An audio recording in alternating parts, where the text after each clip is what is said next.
Приоритетните упати се најавуваше дека ќе се укинат. Има ли нешто тоа? Какви упати ќе се издават? Ќе се укинат, не да се укинат, туку ќе се преименува тоа што го зборуваше доктор Лили со итните случаи. Ќе постои упат за итен случај, за кој ќе биде должна установата да постапи во рок од 24 часа. Тоа се ти навистина итните и животно загрозувачки случаи, но ќе остане еден упат со упат без термин, ќе се вика, кој ќе биде дозволен да се користи само за одредени случаи, исто што ги спомна доктор Лили, за боледување препорака, за хронична терапија, доколку не постои редовен термин во блиска иднина, во 7 дена, ќе се користи тој упат, но ќе биде строго контролиран од службите на Фондот за здравствено осигурување, Министерството и така натаму. Се изработува правилник во теке или подзаконскиот акт.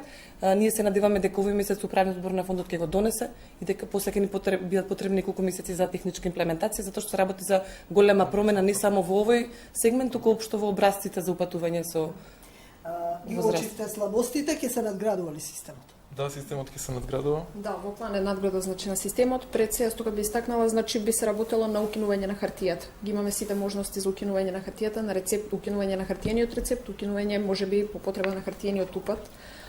Исто така би се одало на надградба на медицинското досие со тоа што би се подобриле, односно структурирали извештаите од страна на лекарите, со цел нели лекарите од друга страна можат да го следат, да следат здравствената состојба на пациентот, како на пример структурирани податоци од лабораториските анализи, кои понекогаш некои анализи е битно лекарот да види во кој период како се движеле кај пациентот за понатаму одлука на терапијата. Но и цената, значи колку коштала секоја услуга, колку чинела секоја услуга и за пациентот и за соодветните институции, за фондот и така натаму. Да. Исто така предлагаме Република Македонија што побрзо, значи во февруари 2019 година стапува на сила Falsified Medicine Directive во Европска унија, што ќе го реши трајно проблемот со неквалитетни лекови при паралелен увоз или при редовна продажба. Моментот кога пациентот ќе го купи лекот ќе може да се верифицира во националните бази дека тој е во ред, дека е платена царина, не е шверцуван и така натаму. Ние со наши партнери Елмед веќе имаме решение што може да го понудиме, така што тоа треба да се направи што е можно побрзо. И некои леснителни околности за пациентите, како резервација на лек, тука ќе се надмине проблемот со квотите.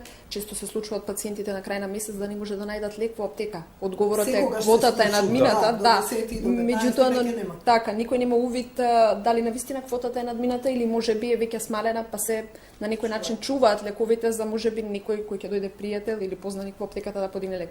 Значи ќе се овозможи резервација на лек, но на одреден временски период пациентот да може да резервира и да има увид во која аптека, матичниот или самиот пациент да има увид во која аптека има расположлива квота.